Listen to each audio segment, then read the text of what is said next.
retrofan.com.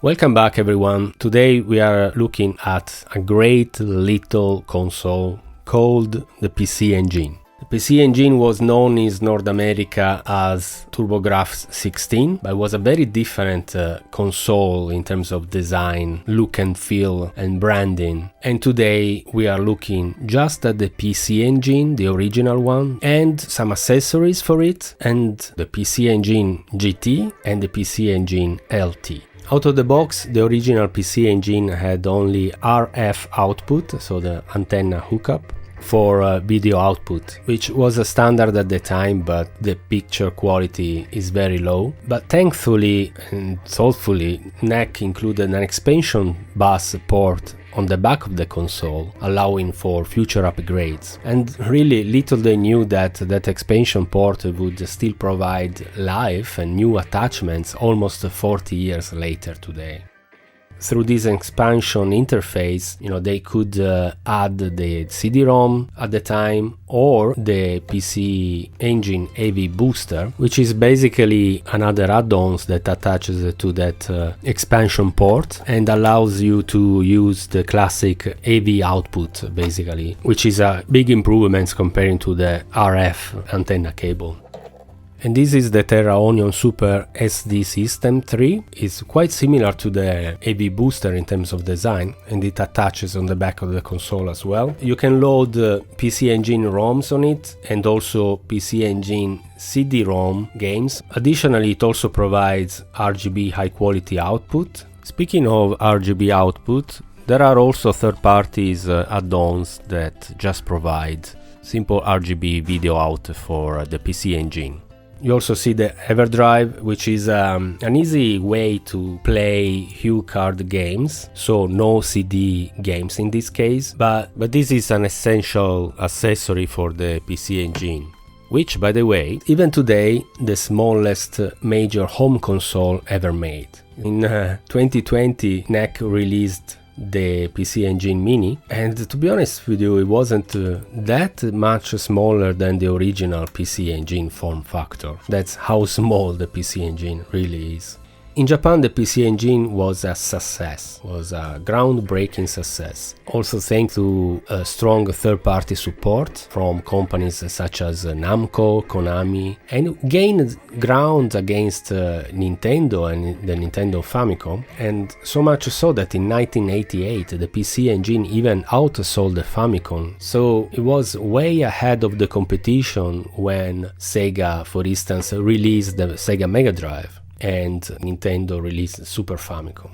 Then in December 1990, NEC took the PC Engine and made it portable, handheld, released with the name of PC Engine GT in Japan, also known in US as Turbo Express. The PC Engine GT basically contained the same core hardware and could directly play the same HuCard cartridges used in the home console. So it was like opening the entire PC Engine library and bringing with you on a handheld gaming system. Amazing. There's a 2.6-inch active matrix color LCD screen, backlit, which was a very good LCD for the time, and a huge leap over the Game Boy, right? And tiny monochrome display. But it was also much better than the Atari Lynx or the Game Gear. In 1993, when Street Fighter II Champion Edition was released for the PC Engine, which was an amazing port. Imagine playing it on the PC Engine GT in 1993. It would have blown my mind away. Fortunately, I wasn't aware at the time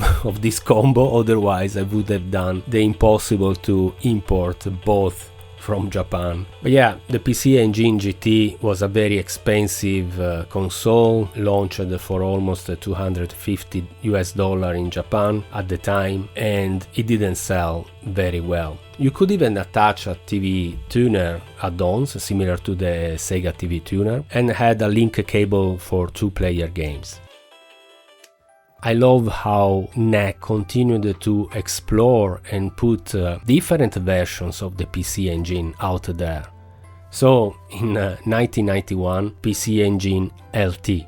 The LT stands for laptop, And indeed, this model looked like a small laptop computer. I mean, look at this, how amazing is that? Beautiful design, seems out of a sci-fi, futuristic movie made in the 90s. It was a PC Engine console, basically, integrated with a flip-up screen and speakers. So you could open the screen clamshell and play your HuCards directly and display the game in this beautiful 4.3-inch TFT display, which at the time was really amazing. It's not battery powered at all, so you had to be plugged on the AC outlet all the time, but it is portable. You could move it and most importantly have your dedicated gaming system all in one. All this innovation came with an astronomical price because the PC Engine LT was sold for almost 100,000 Japanese yen, approximately $770 in 1991. This is one of the rarest PC Engine models. You could even hook it up with the CD-ROM interface and other accessories. It's still compatible. It didn't have any AV output, so you could only use the built-in screen.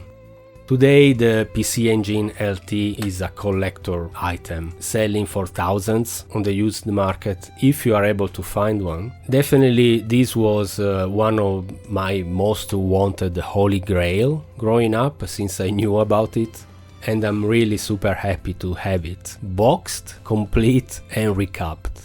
But if you want to experience the LT without spending, breaking the bank, as they say, you can check out this attachment, which is called like PC Engine Portable Monitor IPS LCD. Yeah, not really a marketing friendly name, but it's a modern aftermarket accessory designed to give you, the original kind of PC Engine LT experience.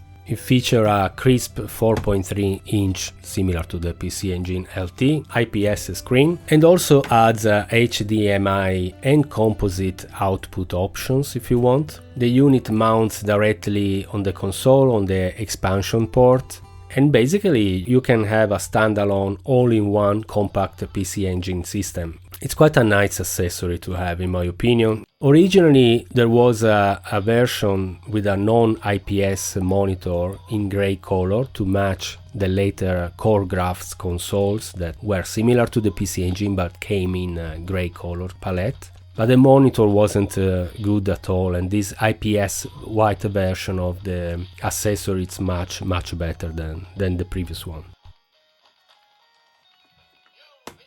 In this video I'm using the AvenuaPad 6, which has a 6-button controller for the PC Engine, because the PC Engine originally came with a controller that just had 2 buttons, similar to the Famicom one. And this controller was made specifically for Street Fighter 2 when it was released.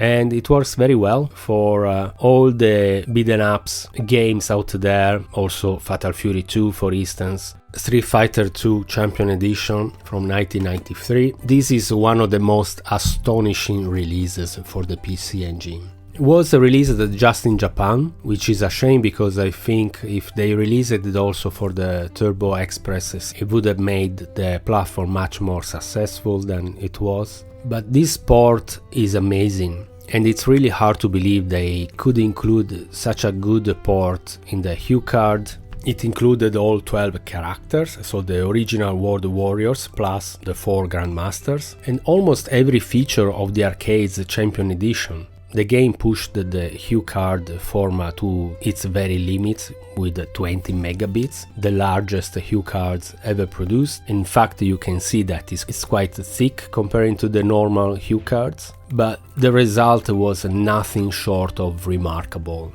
Really, the PC Engine version is widely regarded even today as a stunning conversion, extremely close to the 16-bit Super Nintendo experience, for instance. In my opinion, this version is much better than Street Fighter 2 World Warriors on the Super NES, and probably second just to the Street Fighter Champion Edition on the Mega Drive because of the speed, This one for the PC Engine is quite slow, but then again, the gameplay is smooth, responsive, the sound and music are adapted very well. It's hard to believe that this console that wasn't even a true 16-bit console could handle Street Fighter 2 so well.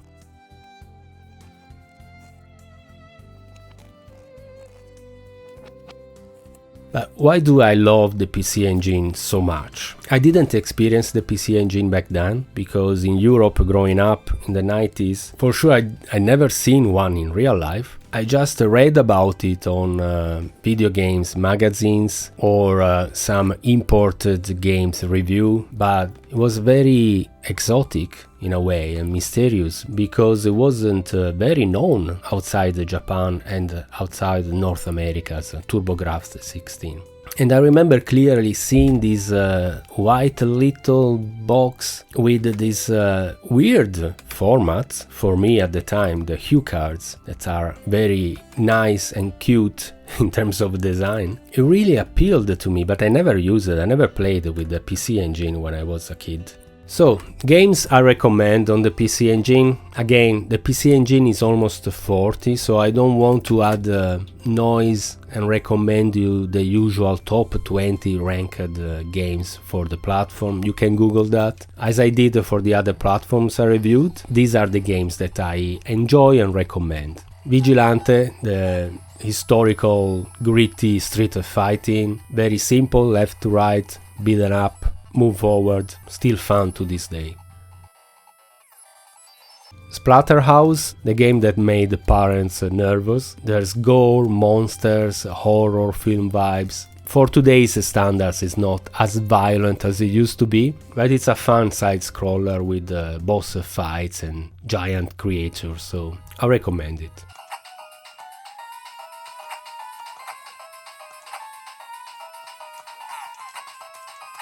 Märchen Maze, basically Alice in Wonderland themed kind of action game. It's quite fun, to some extent similar to Kiki KaiKai, but quite original.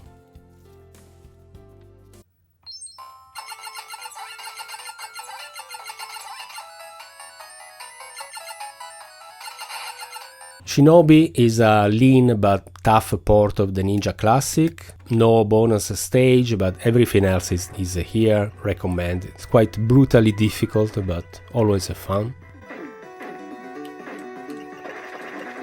Bonk's Adventure. Bonk was this caveman mascot with this giant head and a lot of attitude. It's really a symbol of the PC Engine.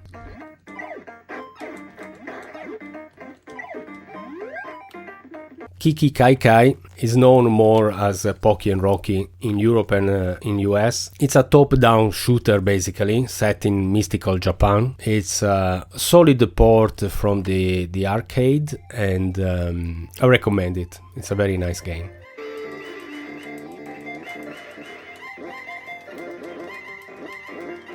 Dragon Spirit, this is a very solid vertical shooter, vivid graphic, layered backgrounds, a very good arcade port of the game.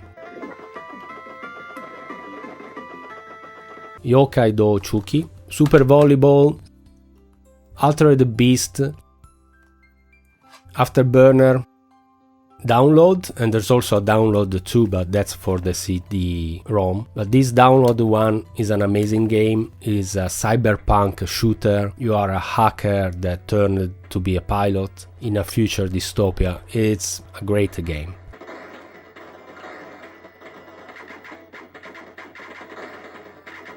Batman, this is very different from the platforms for the NES, for the Mega Drive or the Super Famicom. This is really a top-down maze game, basically a Pac-Man, but it's quite nice. I must say it's quite fun. It could be whatever character really, not necessarily Batman, but it's a nice to have.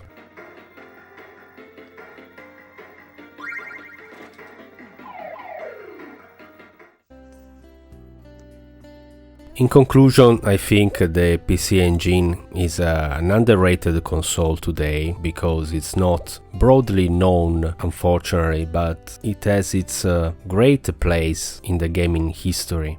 But I believe part of its charm is also because of the exotic life of this console. I think one of innovation, creativity, a bit of mystery for those outside Japan, especially in the 90s. And looking back today, it's clear why the PC Engine attracted so much curiosity and admiration.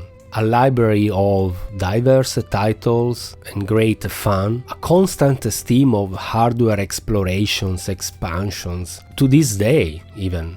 For a gamer in Europe like me, growing up in Italy in the 90s, the PC Engine was almost a mythical console, seen just through some glimpse in import magazine pages, and really was captivating the imagination with screenshots of colorful games that looked really a generation ahead of the 8-bit NES. I wish it launched also in Europe, but today you can finally easily get a PC Engine now, or even a mini version from 2020, or a PC Engine GT if you want a handheld experience, and actually playing Street Fighter II Champion Edition on the go to appreciate just how astonishing that was for 1993 technology. The PC Engine provided some truly unique hardware experiment, from the first CD add-on in console history to portable hybrids way ahead of their time. You can read the article on my blog retroaffair.com, where you can see all the pictures, have more informative reading. As usual, thank you for watching, consider subscribing, and see you next time.